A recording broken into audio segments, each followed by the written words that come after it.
नमस्कार, आप देख रहे हैं सिटी पोस्ट और मैं हूं अभिषेक मिश्रा। बिहार की राजनीति में चिराग पासवान से दुश्मनी के चर्चे भी बहुत होते हैं। बिहार की राजनीति में चिराग पासवान से सियासी दुश्मनी किसको कितनी महंगी पड़ती है, इसके चर्चे भी खूब रहे हैं। बिहार की राजनीति में चिराग की दुश्मनी और दोस्ती भी बड़ी उसकी चर्चा भी बहुत होती है। तो चिराग पासवान से जीतन राम मांझी ने दुश्मनी मोल ले ली है। आरक्षण के मामले को लेकर चिराग पासवान और जीतन राम मांझी भिड़ गए। दोनों केंद्र सरकार में मंत्री, दोनों एनडीए का हिस्सा, लेकिन दोनों के बीच की सियासी दुश्मनी अब जग जाहिर है और बिल्कुल खुला खेल है। चिराग पासवान इमामगंज नहीं गए, जीतन राम मांझी की बहू के लिए प्रचार करने नहीं गए, वो बेलागंज गए, वो दूसरी सीटों पर गए, तरारी गए, शायद रामगढ़ भी गए, लेकिन इमामगंज से उन्होंने दूरी बनाए रखी। जो जानकारी हमारे पास है, इमामगंज वो नहीं गए हैं। सवाल ये है कि चिराग पासवान बिल्कुल आर पार के मूड में है क्या जीतन राम मांझी से, और सवाल इसलिए भी है, या आर पार के मूड में है चिराग पासवान लोक जनशक्ति पार्टी मांझी से आर पार की लड़ाई के मूड में इसलिए भी है। ये सवाल इसलिए भी है क्योंकि जैसे ही जीतन राम मांझी ने अपनी बहू को उम्मीदवार बनाया, सबसे पहला तंज अगर किसी का सामने आया तो वो सामने आया चिराग की पार्टी के सांसद अरुण भारती का। उन्होंने लिखा ट्विटर पर कि आरक्षण में कोटा विद इन कोटा, यानी कि आरक्षण में जो आरक्षण को लेकर जीतन राम मांझी की जो राय रही है कोटा के अंदर कोटा, उसको अपने घर में पहले लागू करना चाहिए, यहाँ लागू करना चाहिए। हमारे साथ हमारे एडिटर सर हैं श्रीकांत प्रत्युष सर। समझने की कोशिश करेंगे कि जीतन राम मांझी और चिराग पासवान की दुश्मनी कहाँ तक जाएगी। और बेलागंज नहीं गए चिराग माफ़ कीजिएगा, इमामगंज नहीं गए चिराग पासवान, संयोग है, प्रयोग है।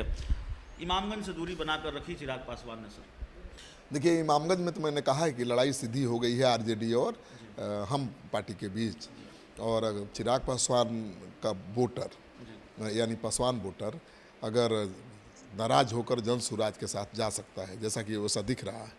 पासवान उम्मीदवार है उनका, जितेंद्र पासवान, और वो स्थानीय डॉक्टर है, काफ़ी लोकप्रिय है, तो स्थानीय लोगों का समर्थन उसको मिलता हुआ दिखाई दे रहा है। हमने बताया था पहले भी। लेकिन चिराग पासवान एनडीए के साथ भी हैं, एनडीए के खिलाफ कोई उम्मीदवार तो दिया नहीं है, तो किस हद तक पासवान जाएगा एनडीए के खिलाफ, ये सबसे बड़ा सवाल है।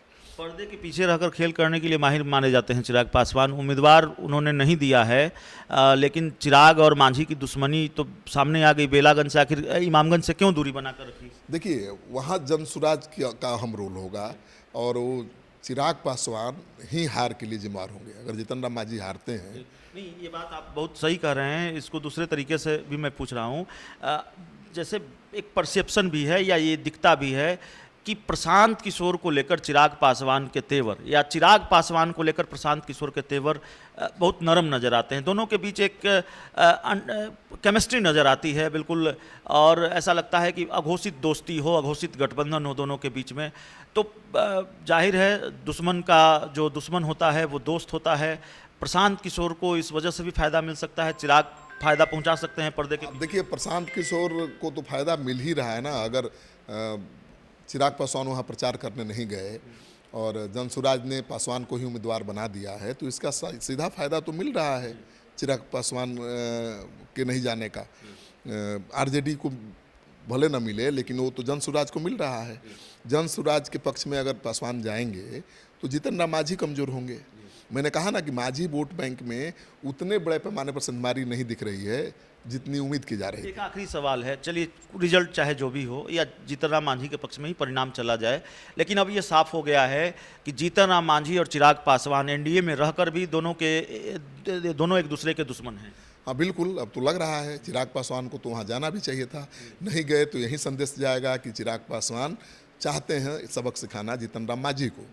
और जीतन राम मांझी की हार अगर होगी इमामगंज में, तो चिराग के सर पर ही ठिकरा फूटेगा और चिराग ही उसके लिए जिम्मेदार होंगे, क्योंकि पासवान तो हमेशा एनडीए के पक्ष में गोलबंद होकर वोट देता रहा है।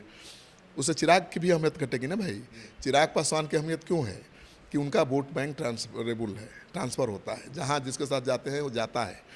अभी एनडीए के साथ हैं, भले वहाँ नहीं गए, अगर उनका वोटर चला जाता है जन स्वराज के साथ तो ये तो उनके लिए भी बहुत अच्छा नहीं माना जाएगा।